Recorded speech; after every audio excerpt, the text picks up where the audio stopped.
as you've just heard, we're going to talk about bagpiping today with two young gentlemen from Georgetown.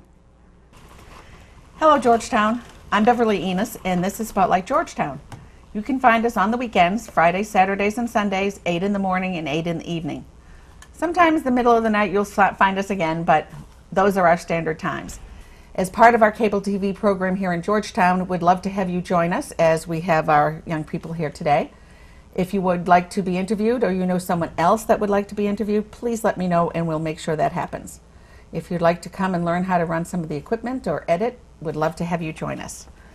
Now, the two young men that are here with us today, I saw for the first time at the 9/11 celebration here in Georgetown.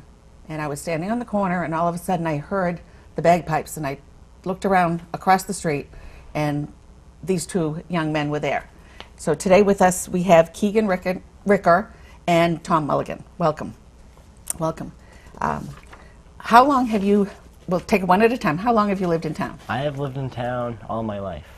I get a lot of that on the show. Yes. And how about you? Same. Same thing. So you've both been here. So tell us what grade you in so that we know about how long that is. I'm a sophomore at Georgetown Middle High School. Okay. I'm in 8th grade. Okay. In Georgetown. All right. So you've been around, both of you have been around for a long time. And of course, the Mulligan family and the Ricker family, everybody knows who they are and who your parents are and all of that kind of stuff. So welcome. It's nice to have you here. Thanks for having us. We're going to talk today about bagpiping. Now, traditionally, this is a Scottish instrument that you're playing. Are either one of you Scottish? Yes. Just a tiny bit. You've got a tiny bit, and you've got a little more? Yes. A fair amount? Is that... Now, we have kilts on and stuff. Do you know the clan that you're from? We know the clan, but these kilts are band kilts. Okay. These aren't our actual family kilts. So what clan are you from? We're McDonald, but it's an M-A-C, not M-C. Okay, and how about you? I have no idea what mine is. Haven't gotten that far yet, Nope. huh? You're a little newer to this. Okay. Now, can you explain, now these you said are band kilts. Yes. So what's the difference between band kilts and your family kilts? The band kilt, it's usually just one tartan. Like this is the North Shore Pipe Band tartan. The actual tartan's Modern Douglas. And it's just the whole band uniform. would wear the same kilt? Yes. Okay, like a uniform? Yes. All right. So that makes it a little different. Now, you have the bagpipes with you. Would either one of you like to explain how these work or what they are, or it looks like an awful lot of reeds and stuff going on there? Well, the chanter, the part that actually makes the noise, is this part right here.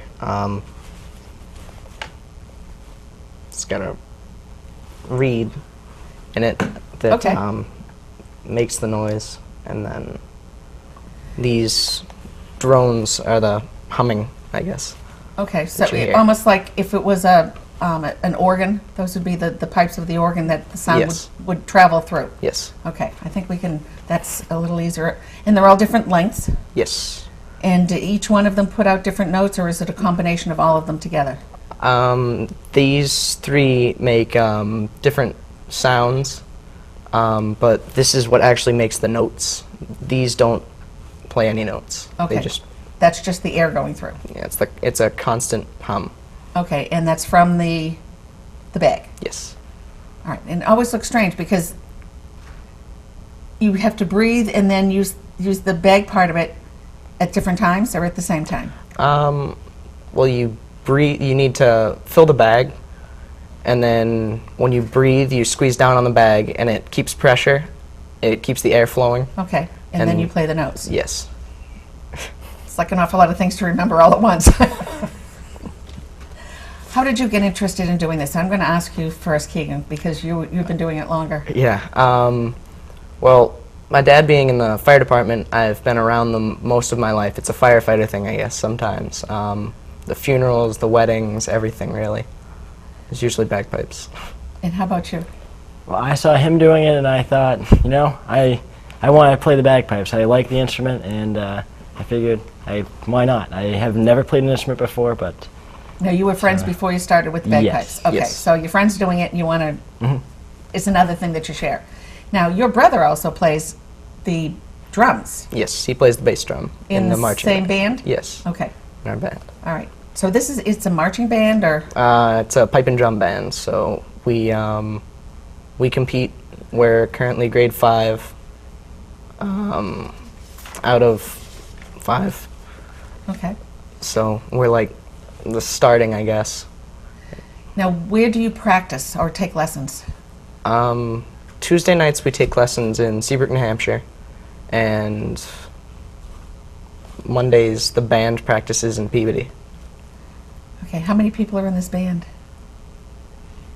About 20 maybe. Okay. I So don't- about 20. It's Yeah. a 20 as opposed to 50.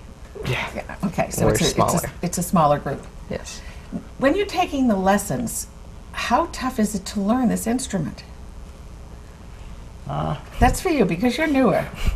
The first time that you actually play the bagpipes, it's like hard. Like it takes a lot of like blowing strength, basically. And when you first hear the sound, you're surprised. You're like, I actually did that, and it's interesting. And then after a while, it starts to get easier, I guess. And It'll get easier even more, huh? Before you actually play on the bagpipes, is there another instrument that you start with first, or You play the practice chanter, okay? which is just pretty the much one of chanter part, these, okay. only it has an easier read, so it's a lot easier to play. It's a little softer sounding, it's not as loud. So that you learn the notes that way? Yes. So you learn the notes first, and then you learn how to make the full bagpipe work. Yes. Okay, that makes sense. The band that you're in? Yes. In Peabody. Now, what band is that? The North Shore Pipe Band. And how many people? Oh, that's right. We know how many people are in that. What ages? I don't know the oldest, but I am the youngest. We have a good age length. So your age all the way up to parents or grandparents? Parents, not Parents, grandparents. not grandparents. Yeah. Okay. So, have either one of you ever been to Scotland? no, No. Do you want to go? Yes. Yeah. quite possibly, yes. Now, is there a chance that the band might do a trip like that, or do any of the bands? From what I understand, that I didn't realize that there were these many bands around. It's almost like a subculture, as someone said earlier, that there's lots of them around and lots of people are bagpiping. Did they ever put a trip together and go over, or? Yes. Our band, we're doing parades, etc., to raise money to actually go as a band at some point soon. Oh, great. Yes. And you played at the Highland Games this year? Yes. Did you too? I did not. Yeah. I am not in a band. Okay. I'm, So you're still taking lessons? yes. And you're doing both? Yes. How much fun was it to play at the Highland Games? I mean, they're just amazing. Yes, When those they bands are. start coming down the hill. And, It is great. Yeah. I found that the smaller are actually the better because there's more to see, I guess, because there isn't as many people. It's more fun that way. The smaller bands? No, the smaller, smaller Highland the smaller Games. games. Oh, yeah. Yeah. And did you get to watch all the throwing and all the other games that go with it, not just No, the we music? didn't. No. You just got to do the music part. Yes. What is the most fun part? And we're going to actually start with you because you haven't been doing it as long. I have to say the lessons are pretty fun. We have a good group of people. A lot of comedy thrown in there. And you're giggling, so this must be really true. This is true. And are they all ages at the lessons as well? Yes, it's very diverse ages. So older people take this up as well, not just the kids? Yes. We actually do have a grandfather. You do, We have 2 of them. in the class. Yes, there's 4 of us usually. 4 of us total, but there's sometimes 6 or 7. So the classes are actually very small, Yes. so you get a lot of attention, and that's up in Seabrook. Yes. Now, what is the best part for you with all of this? For me, it's really just being out there. You meet a lot of people. You get to do more things that you wouldn't normally be able to do. Like the events you'd be able to go to, weddings, etc., stuff like that. It's fun. Now you saw this from the other side all the years, being Yes. being a kid of the fire, basically a kid of the fire department. Yes. So now it's fun being on the other side, doing the actual playing. Yes. How often do you get to play? We practice every day, but we only play with, our band practice is Monday, so we practice with the band Monday. Tuesday we do the lessons. And you practice individually every single day? Yes. What's the noise level when you're practicing? Low ceilings. Okay, low ceilings. Does anybody ever take precautions for your ears? And Earplugs, generally. really, Yeah. it must be loud as you're playing, Yes. because when there's a big group, especially. Yeah. Now, what are you looking forward to with the bagpipes? You first. I have no idea really. I would like to be in the Mass State Police pipe band eventually, maybe, possibly Wow. later in life. But that's about it. Okay, what about you? Well, I've achieved my goal. I'm in a band. We're trying to get closer to grade 1. Like I said, we're grade 5 currently, so we just need to get, once we get better, we'll be moving up. Because we have a good group of people. We all play good. So Now, would you be interested in doing a band such as this one? Yes, As I've a been stepping stone here? thinking of one. I'm just exploring my options right now. So, Now, you both have a lot of other things going on. yes. Okay, so you're in 8th grade, Yes. and what else do you do in school? Do you play sports, or is this... This is the first year I haven't played any sports because of the pipes, just so I can have time every day to practice. Any organizations that you're part of? Nope. Okay, not part of the Explorers yet? No, I can't be yet. Not yet. Not Not yet. old enough. No. Okay. How about you? I run cross country for the school during the fall, and I'm thinking about doing spring track through Ipswich Co-op with this year. So it's pretty busy. Okay, and your grades are good? Yes. Yep. All right, just checking. Just might want to make sure. Now, when I actually contacted your parents first to see about doing this. Both of you seemed really eager to do it. Why? You get yourself out there. So if people are looking for weddings or funerals or anything, they can like look through you guys to find us or anything like that. Yes, they can always call me and we'll Yes. manage to put them together with you. Absolutely. And what about you? You're a Um, little more shy, but you still yeah. wanted to do the show. Yep. I figure it's a good way to just get out there, like Keegan said, and just make yourself publicized, basically. Well, we're going to be hearing a little bit more from you shortly, but thank you very much for joining us today. Thank you very much. Just hang on. I'm Beverly Enos. This is Spotlight Georgetown. Don't forget, Fridays, Saturdays, and Sundays, 8 a.m. and 8 p.m. And now you're going to get to hear more from Keegan and Tom.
Hello, my name is Jim Mully and I'm the Chief of Police of Georgetown, Massachusetts. If you live in Georgetown and you have a landline, then you're already signed up with our new reverse 911 system called Code Red. However, if you utilize cell phones or you want to be notified on your cell phone, we need you to visit the Town Georgetown website and sign up for Code Red. It's a simple application process. You can find this sign-up process either on the Town of Georgetown website or on the Georgetown Police Department's website. That'll allow us to notify you and your family in case of an emergency. This reverse 911 system will allow us in any situation to notify you and your family. If for any reason you do not want to be part of this and you want to have your landline phone removed, that's also possible, and as a request of the Georgetown Police Department, we will remove you from the database. I urge all of you to sign up with your cell phones on this new system to allow us to notify each and every one of you in an emergency. Thank you very much to your attention for this very important issue.